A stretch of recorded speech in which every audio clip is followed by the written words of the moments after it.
that so many of you have turned up today, and it's people like you who restore my faith and confidence in this country. I think many of us here today may feel that this is a battle for the heart and soul of this country, this issue about allowing refugees in and giving them the sanctuary they need and deserve.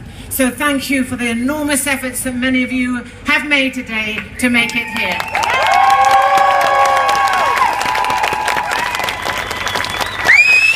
I want to talk just briefly about the children too. There are 65 million displaced people in the world at the moment. Half of them are children. Interpol have come up with a figure of 10,000 children who have gone missing off the radar across the refugee community in Europe. Closer to home, there are just under 1,000 unaccompanied refugee children in the Calais camp. Just under 1,000. And 2 weeks ago, we went to the Home Office on the anniversary of Aylan Kurdi's death and handed in to Amber Rudd, the new Home Secretary, a list of names. 387 children's names, all of whom are waiting in Calais and who have full legal entitlement to be in the UK. They break down into two categories.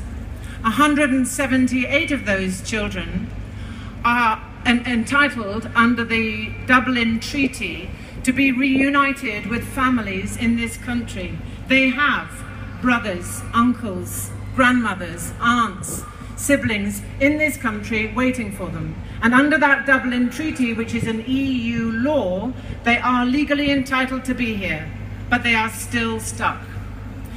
50 of them have come, but not because of a government's action. They've come through the extraordinary Citizens UK's Safe Passage Scheme, one of the organisations I've been working with. So let's hear it for Safe Passage.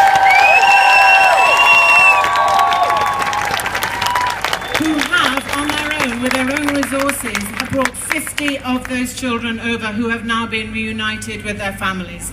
But there are 178 more, and most of those children have their documents ready. It is simply a question of political will.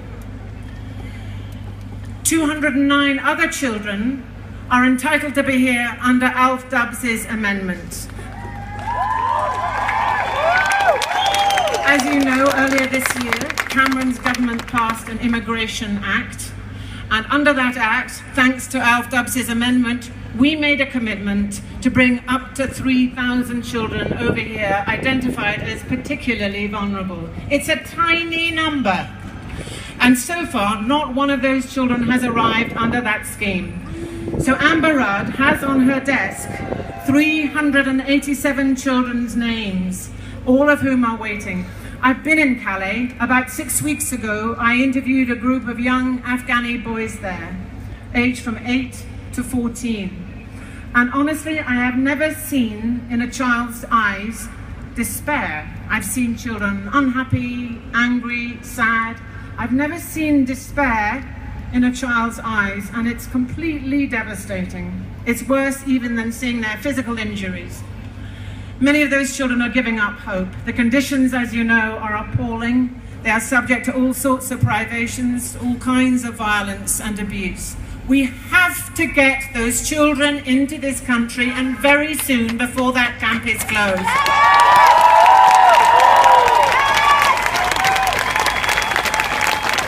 And one thing that you can do today, on top of everything else that so many of you are doing so brilliantly, is this. There are two very simple actions you can take, and I implore you to take them when you get home. One of which is to write, email, tweet, whatever, your local council. Because as you know, under that amendment, local councils now have responsibility for making available spaces in each of their areas, their districts, for some of those DUBS category children. If you can, go home and lobby your local council. Bring your local faith leaders on board, schools, head teachers, local NHS organisations. Bring as many kinds of ordinary people from your constituencies as you can, and lobby those councils to commit to their quota of those refugee children and to ask them what they are doing in terms of making resources available for them. We know there are many families in this country ready and willing to offer fostering to those children. We just need enough voices to put pressure on those councils. The second thing you can do is to lobby your MP and to ask them what they are doing about ensuring that those DUBS category children are brought over as soon as possible. Last Thursday, a 14-year-old boy trying to get onto a lorry in Calais was killed. He is the third child this year to die trying to get to the UK. He had full legal entitlement to be here. He had a brother in the UK waiting for him. How many more children have to die before we step up to our responsibilities and get them over here safely and legally?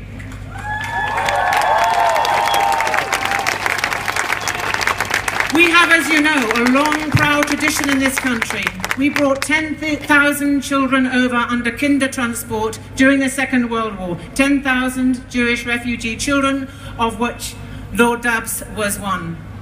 In the Spanish Civil War, we brought 15,000 children and women over who similarly were being bombed in Guernica and in the Basque Country. We offered them sanctuary for as long as they needed before their country was safe to return to. It is a long, very proud tradition. It sits at the heart of British society, and we must protect and fight for that tradition now.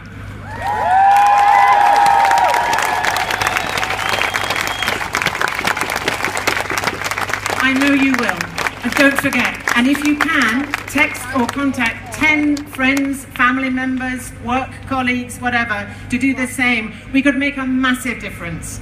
Because Alf Dubs is right. The only way this government will listen is if they feel there is enough popular support for this, and there is.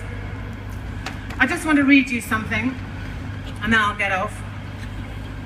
It's an extraordinary piece written by the Holocaust survivor, Elie Wiesel, after the Second World War. He died, as you know, probably earlier this year. And he wrote this earlier in the 20th century. We must always take sides. Neutrality helps the oppressor, never the victim. Silence encourages the tormentor, never the tormented. Sometimes we must interfere. When human lives are endangered, when human dignity is in jeopardy, national borders and sensitivities become irrelevant. Wherever men and women are persecuted because of their race, religion, or political views, that place must, at that moment, become the center of the universe. Let's make this the center of our universe.